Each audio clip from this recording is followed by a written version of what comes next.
Hello everyone, welcome. My name is Simon and we are the Whales of Wall Street. Today's video, XDC XinFin. So that is XDC on the chart. The reason we're bringing this particular topic up today again is Helvetia. So this is talking about phase 2 of the Helvetia project involving BIS and many other banks around the world and institutions such as BIS. So we covered this topic a few weeks back. The reason we brought it into play was because of the node aspect being used, or indeed in the testing aspect of this kind of DLT based transactional system, and of course hopefully we will see the transition of CBDCs as well. So we know XDC XinFin very heavily involved with R3 Corda. We know that XinFin uses Corda's system in terms of nodes. So we also found in previous videos, kind of like from research and everything, sort of an interlacing opportunity for using XDC on some element of tokenization or transactional aspect as well. So it comes into play. I mean, irrespective of that, this topic is always quite interesting anyway, just because of the mechanism of CBDCs, the conversation that's just ramping up month on month, more countries getting involved in testing. But this one in particular is always of great interest because it involves like a magnitude of top banks involving various interlacing systems. But what I particularly liked about this video, and I'm not going to play the whole thing obviously, but very much going into detail about wrapped CBDCs, how the tokenized assets works. I mean, look at this, all these wordings that you anticipate with blockchain and arguably crypto technology or cryptography, if you like. Coming together in this conversation, but in particular they do talk about quite specifically on this video about the multitude of banks that are involved in the testing aspect of this. So you've got like Citibank, for example, on there. There's a load of other ones that are pretty top level that you would expect in this kind of arena as well. So very interesting to see that development as it goes by. But for me, this aspect of Helvetia is to try and improve either an existing system or a new system altogether, creating a new one. And what they're trying to achieve basically with this whole aspect is around the RTGS system. Now, I didn't really know much about this real-time gross settlement. Okay, so this is very much here saying it refers to funds transfer system that allows for the instantaneous transfer of money and or securities, so a continuous process of settling payments. Now there's loads of things at the moment, like we've got things like cyber attacks, potentially phishing, all of this stuff, security elements around money, but we're trying to fixate on more efficient ways, speedier ways, cost-effective ways to do business around the world. And interoperability is obviously a massive factor to that. So that's why we're trying to interlace all these things and in try and improve existing systems. So one of the key reasons I'm bringing this topic up, I think we did a video on this quite a while back, but they're looking, for example, here in the Bank of England, a discussion around the renewal program of RTGS. Okay, so delivering the next generation of real-time gross settlement RTGS service. Okay, so if you scroll down here, it's all talking about interoperability, advancements, strengthening to end-to-end risk management. So if you think about blockchain from the risk and security aspect, obviously we hopefully with blockchain diminish the aspect of fraudulent activity, manipulation, and because of things like smart contracts, KYC, so know your customer, know your business, KYB, you've got all these aspects of blockchain that can really develop and improve the existing system, as well as, of course, as we mentioned, the speed, efficiency, energy consumption, all of these great things that can be fixed with these kind of technologies. And the renewal program is quite interesting. Now we're sort of in this phase, obviously we just entered 2022, right? And you can see clearly around the world there's numerous topics from various governments, various politicians talking about or interlacing, introducing systems like we have here in the UK in terms of institutions, where they're trying to develop a research platform around how can CBDCs work to our benefit? What do we need to do from the transitional perspective? Because obviously you can't just like wake up one day and go, yeah, hi, hello, good morning, Britain. We are now switched to digital currency. Sorry for those that have plastic or paper money, whatever. Can't just do that. And also the infrastructure in place of regulation, legislation, how CBDCs are used, because obviously centralization has an element of perhaps downside compared to decentralization. So CBDCs could obviously potentially, and this is like a theory aspect of like the way we use our phones and everything, and this whole aspect coming soon of play to earn, activity to earn, behavior to earn. They might just stop your ability to pay for things or be able to go and buy things because of your specific behaviors or social scoring, all of this stuff. If you don't believe me, that's fine, but there's loads of sort of projects out and trials around the world of these kind of things, especially social scoring. And we've even done videos recently of like that whole activity to earn, play to earn, behavior aspects as well, being encouraged or being incentivized to do something using tokenomics. So very interesting to see how that all plays into effect. But as you can see here, the transitional stage, participants go live with an enhanced ISO 20022 messaging, 2023 that is. In 2022, participants go live on a like-for-like basis. So this year, in my opinion, is going to be very interesting. Of course, we follow like XRP and loads of other projects. Look at the SEC thing, right? I've always said this. There's no doubt in my mind that they are collectively combining themselves to represent the US. I'm sure they want to protect the US dollar because that is diminishing day by day. And the power, the reserve currency of the world has been the dollar for 100 odd years maybe. And there's that protection element, and XRP is obviously very heavily involved in the interoperability, the DLT aspect. So there's a bit of protection there. I'm always like, okay, maybe this lawsuit thing is just like an entertainment piece, a distraction. And of course, now conveniently, someone put a post earlier. For those that don't know, they've moved the one of the key stages of the boring lawsuit to now the 28th, I think, of either January or February. I can't remember, but it's almost like. Oh, hang on a minute, you've been working through the pandemic and everything, but all of a sudden now you're going to stop it because of the pandemic. Like, it's just crazy. Like, don't you guys have Zoom like you've been doing in the past? So it's just all like weird, isn't it? So, but look at the dates, look at the timings. Of course, here in the UK in November, they're removing all the old smelly money. And do you know what they're doing? They're basically saying to people, you either spend it or you deposit it, because basically they do not want cash. And of course, this new plastic money we've had in the UK for a while now, that's all relatively, arguably kind of traceable in some aspects, but it's been distributed more recently. So there's real interest in that, in my opinion. And I think it's just very good timing. And we'll relate this back to XDC in a minute, of course, but I just find this really interesting to discuss, like this whole aspect of the ledger system, the ISO that we talk about many a time, which we know XinFin is, of course, standardized by already. Very interesting. And Stellar, of course, Stellar, Lumens, XRP, Ripple, they're even advisories on the advisory boards for those mechanisms. So I think it's really interesting. And of course, working alongside chaps as well. These are all big messaging systems in the background. And yet in the Helvetia, it says, look, this is just a concept video. It doesn't mean we're definitely doing it. This time, well, guys, come on. We've been talking about this for like 3 or 4 years now.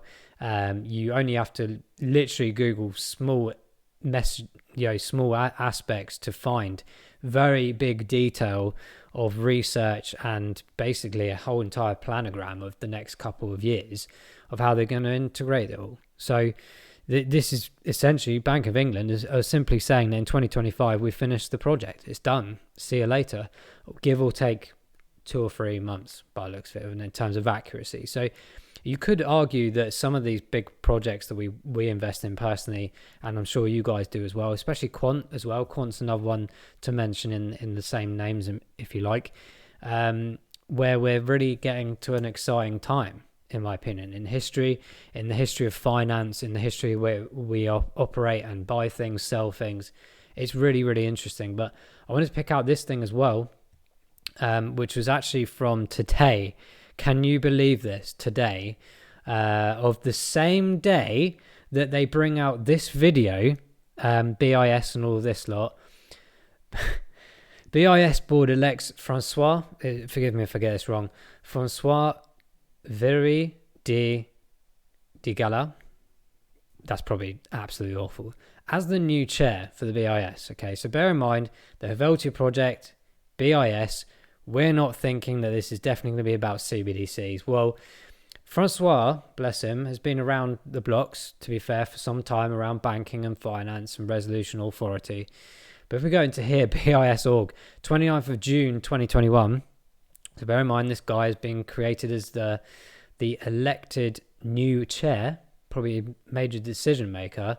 We look at this and we just scroll down to his wonderful statement that he made in July in front of the central bank's speech. And I will elaborate today on how to catalyze our efforts together on one road for the future towards innovative payments and CBDC. No, you tell me that they're not doing it. So guys, in my opinion, it all connects, it all relates. But as we said, the interlacing of the previous Helvetia Phase 1, where they showed about the nodes and what we perceive as XDC and XinFin being utilized in some way of that. And in general, XinFin has the capacity to present itself to private and public blockchain technology solutions. So, for me, out of all of them, they're the ones that are arguably ahead. Their efficiency, the energy, the consumption, the speed is way faster than any of the original blockchains, including Ripple. And yet they have all the same abilities, if not more, than the likes of Ripple and Stellar already. So make of it what you want. But I think there's very interesting research. And like I said, irrespective of that kind of dot connecting aspect, this is a really interesting topic. And I think in general, as an investor out there, yes, of course, games, everything like that we invest in, absolutely fantastic. But for me, I have a very big core, the XXX crypto, I call it, obviously XRP, XLM, and XDC as well. And I have added Quant in the last few days because I very much like this price point. But these are ones where I'm like, I'm going to hold on to these because I think in a few years' time, irrespective of lawsuits and this, that, and the other, they're all ISO standardized with the 200022. Just wake up to that fact alone, that these guys are already standardized by the new, current, and coming up messaging financial DLT systems to replace chaps, to replace the RTGS system. What more information can I throw at you right now to get bullish on these kind of things? So I just thought I'd bring those bits to your attention, but we can certainly go into the chart right now. Smash that like button if you like what you hear and see.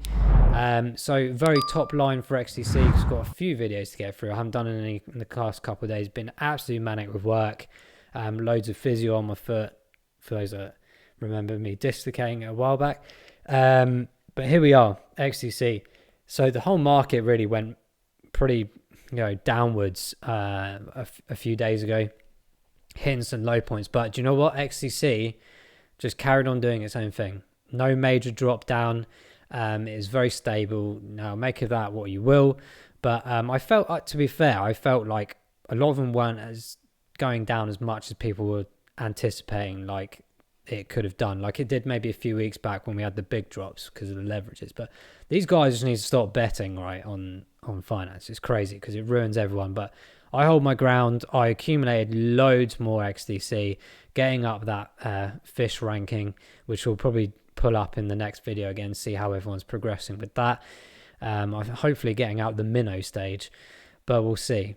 So we've touched down on this very interesting point here around 8 cents. You remember the previous XDC video, we said this is a very interesting point because of the areas around here as well, and very interesting touch points in history also. So we've very much, I wouldn't say like we 100% confirm this as a support line, but it's very much ticked boxes on previous areas that we've had a lot of traction around across the board, going way back to early on last year. Okay, so this is really positive from my side because we had the big correction over a 2-3 month period, which we covered in the last video. In fact, let's just pull up the RSIs a bit as well, trying to do this in a combined method. So this whole process, shifting from very high areas, especially on 14-day and the 28-day moves on the RSIs, down to these low points here, very good purchase areas. I think these low points, very nice, 28, 30 on the 14-day, 36 on the 20-day, absolutely brilliant. And on the 90, a very nice beauty spot. Since then, we've had a nice tail up. And just to confirm those kind of moves, let's just get our good old price ranger out, see where we moved up to. So we had a good 60-70%. And actually, usually over a 2-3 month period, you have a 60 to 70% drop. So we've almost like reversed that in a sense in a relatively short space of time. Obviously not anywhere near the high points yet, but what's really important to understand here is, like we said, these ticking off areas. We rose back up yesterday. We had a bit of profit taking like we have had across the entire board. All I would say right now is we're in a bit of a limbo mode, especially on that 28-day and that 14-day suggesting around 50. So we're pretty much bang on in the middle of 100, obviously, if you know your maths and divide it by 2. But again, the 90-day is on 49. And I think that's really, really impressive. Usually the 90 days don't come massively down, like very rare to see it back down at 40 or even lower than that. So for me personally, like I said, I was accumulating loads over the last few days. I left it alone as we were rising. Am I interested right now? Absolutely keeping my eye on it, just in case we do come back and retest these like lower 8-cent levels. But we'll take up this performance indicator on the right hand side. I don't remember these being on here a while back, so this is good that they've added that. So we're floating just on 9 cents. So again, a new area of interest for us right now. Can we sustain that? It's very difficult at the moment. We've had a low today already of 8.9 cents, and it looks like a high of 9.7. So we just nearly pushed our barrier up to the 10 cents, which we haven't, I don't think, have done since probably a couple of weeks ago, actually. Maybe right at the beginning of January, so a week or so. But the performance indicators are really good here. 1% down on the week. Considering the week we've had across the market, I think that's really acceptable. 31% up on the month. That's really good progress from this low point here, mid-December, at about 6.5 cents. Everyone was saying it was dead, it's gone, it's a scam again. It just does my head in. 3 months we're down 90%. That's totally understandable because we're taking into consideration the general correctional period of the market and of the trend specifically here on XDC. But that 6 months is still scraping over green. And I think that's really what's going to take us into really good confidence very soon. I mean, to be fair, it has been since the 14th, 15th December, as we just showed you, 70% increase up to this point in the beginning of January. Bit of a tail down, profit taking, whatever was going on with the leverages and stuff like that across the market. We're now putting ourselves back up.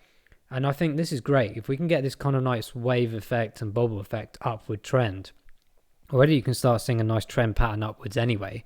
Almost half, in my mind, confirming that we're moving into a good direction. But actually we can pull up the MACD to give a bit more clarity on that. So we've got a bit of a sell-off here, but look at that wave. Hopefully this switches very quickly, but that wave already is very minimal. So this suggests to me that a lot of intake has come in as we know it had, and people are holding this. I think people are finally realizing that XDC is a very valuable asset to be holding. It's not financial advice, it's just our belief and all the research and the videos that we've done, of course. Check out our original video we did on XDC for all the bullish reasons why we chose this project in the first place. But if we can tail this back within the next day or two, I think that's phenomenal movement for XDC on this chart. The switch over here on the 15th December into a positive bullish mood, retracted back here on the 7th of January. That's where we've got this histogram of red, but it's such low volume takeout. This shows you all this volume that came in, it's not coming back out just yet anyway. So I'm feeling really positive about this. And like I said, we're in a limbo moment. So I'm just anticipating if we have a bit more of a drop. If we drop under that 9 cents today on the close, it might struggle to keep it up that way.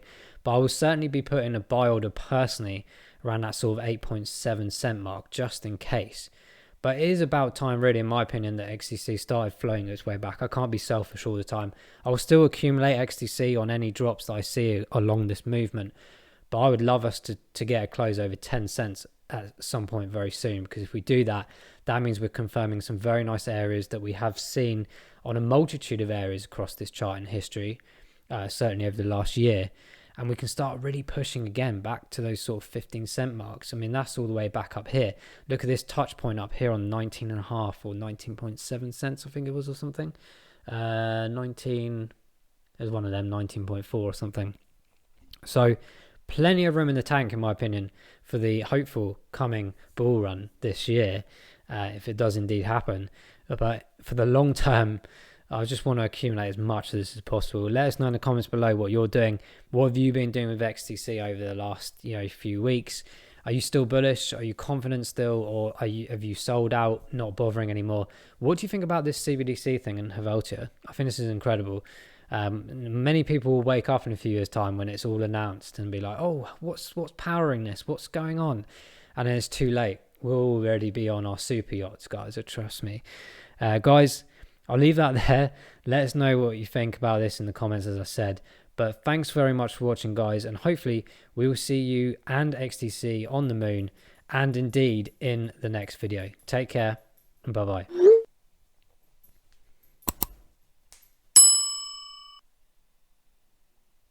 Silly dogs.